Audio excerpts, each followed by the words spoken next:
place because this is Bourbon Street.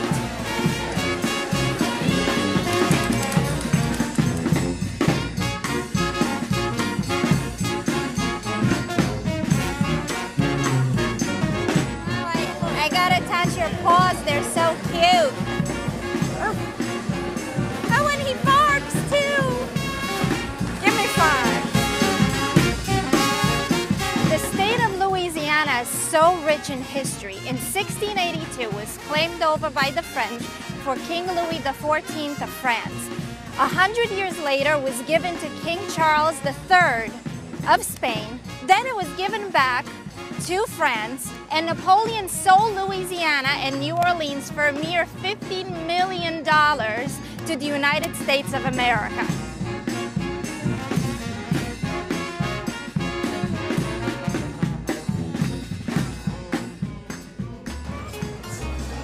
I just helped myself to a great pint of fresh Covington strawberry beer here at the Green Ultra Lounge. And I'm just about to dip into some local crawfish. I'd love to hear a little bit about this amazing seafood here. Oh, you gotta put your beer down for this. You're not gonna take it away, are you? No. All right. I might take a sip. Hold that. You right-handed or left-handed? I'm right-handed. All right, put in your left hand like this. Hold the head firmly. Twist. Twist. Pull apart.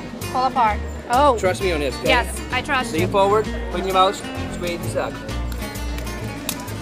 And don't look. Don't Just look. do it. Yep. Oh my God, that was bad. This is not pretty. I tell you. All right, see these All first right. 2 rings right here? Yes. You gotta take with the immediate thumb, go underneath, and all the way around. Oh, I'm getting to the meat now. Yeah. Put your finger right here. Okay. Yeah, squeeze the bottom, and the meat should come right on out. Just like that. See. I worked so hard for this little piece of crawfish. Okay. Good? I think it was worth it. Do I have to do this for every crawfish? For every crawfish. I'll be here for 2 hours. You're the best crawfish instructor on Decatur Street. I'm always teaching on Decatur Street. Cheers to that. Where's your drink? Come on. Drinking and working. Of course. Love Getting New paid. Orleans. New Orleans, baby.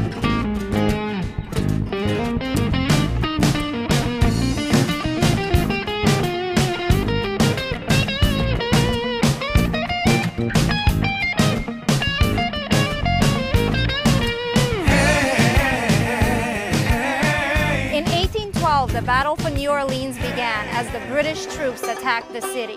Jean Lafitte, the famed pirate, rose to the occasion and offered his men to Andrew Jackson.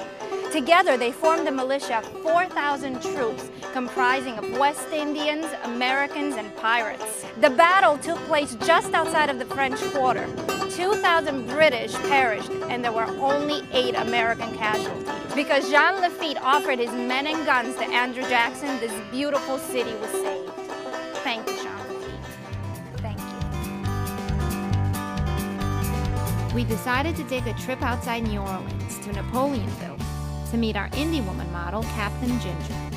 Right now, we're actually on a lake. We're on Lake Verret, which is about 23 square miles in area, but it's a very shallow lake. I can almost not drown, I think.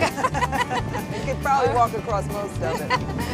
What's the difference, because I think a lot of people don't know this, between a bayou and the swamp itself? This is a lake. We are in a swamp. Bayou is a slow-moving body of water, like a small river, naturally occurring. So we're actually entering the narrow bayou now. This is a bayou. Oh, okay. And Did I say in that a swamp. correctly? Pretty much. Bayou. It's called Bayou Felix.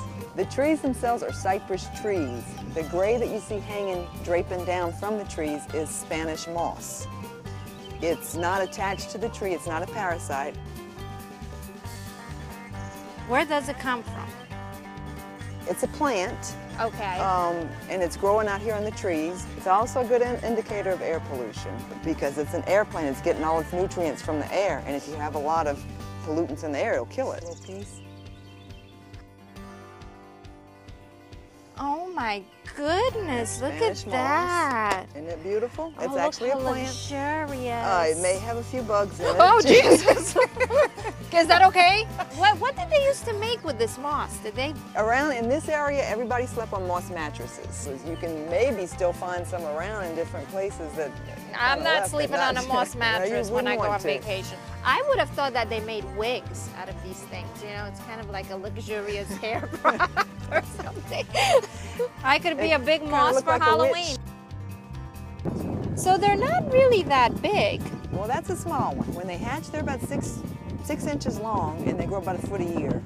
And the females stop growing about 6 to 8 feet, but the big bulls can get 15 feet. Wow, so that could be a baby. That's a little one. Yeah. He's maybe 3 years old. And we almost wiped him out in the early 1900s. They're making a comeback.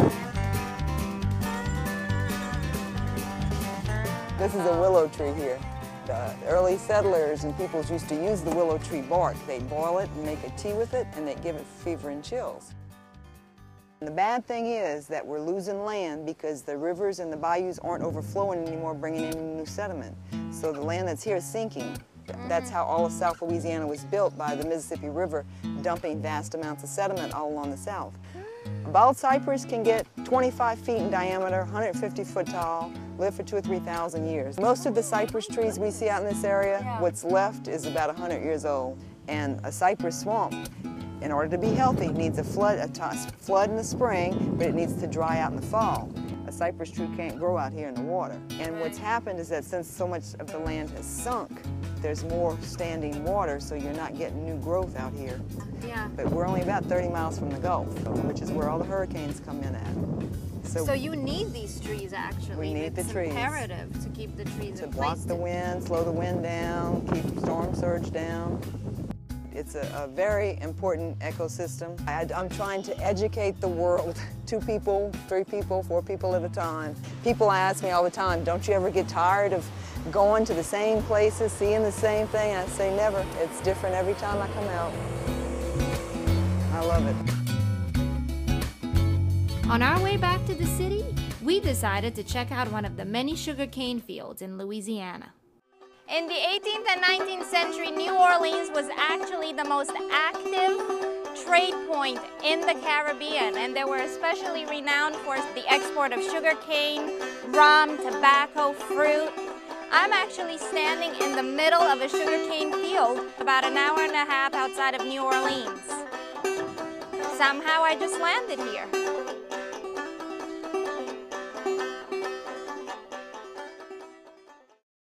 It's so easy to understand why so many people have fallen in love with the cemeteries of New Orleans, also known as the cities of the dead. The crypts here are like works of art. They represent the above-ground burial practices of the French and the Spanish. This method was adapted in the 1800s to prevent the coffins from floating to the surface due to the high water table and heavy rains.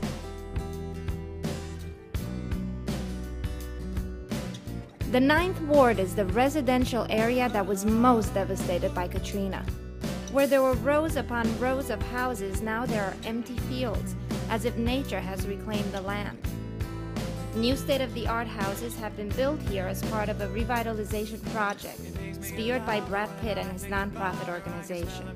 Although we're looking at a landscape of a tragic past, we now see a glimpse of a much brighter future. I'll have the cream of peach with marshmallow on top. I saw that was a good one. I'm going all out here. Oh, look at it. It's so soft and creamy. It's like a real snowball. Oh my goodness. First started selling it in 1939 for 2 pennies. And you would get them in a little tray like this little scoop. For 2 cents. 2 cents. Without a spoon or a straw, you just lap them up. And you guys have been in the same location all these years? Since the early 40s. This was the original my grandfather built, the original machine. And this was the second one he built in 1939. The shaped ice machine was invented here by Ernest Hansen, and this family business is now run by his granddaughter. Each snow blitz is made to order from frozen spring water. And don't you dare call it a snow cone. I'll be back tomorrow. I'm addicted already. Thank you so much. A perfect solution for a hot day, New Orleans style. This looks amazing.